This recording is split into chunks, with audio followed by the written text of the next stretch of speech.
మనలను దేవుడు పిలుస్తున్నాడు ఎక్కడికయ్యా అంటే గొర్రె పిల్ల వివాహ మహోత్సవానికి మనల్ని పిలుస్తున్నాడు.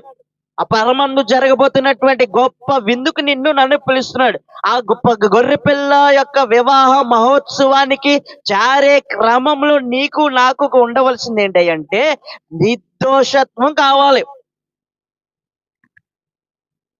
నిర్దోషత్వము, దోషం లేనితనము, దోషం లేకుండగా నీ ఆత్మీయ జీవితంలో, భక్తి జీవితంలో, శరీర సంబంధమైన జీవితంలో నీవు నిలబెట్టుకోవాల్సింది ఏంటి అంటే నీవు దోషం లేని వాడిగా బ్రతకాలి.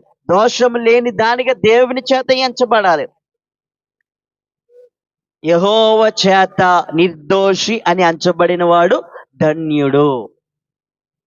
మనుషులు మనము నచ్చితే పలానా ఆవిడ మంచిదిరా, పలానా ఆయన మంచోడురా అని మనం చెప్తాం.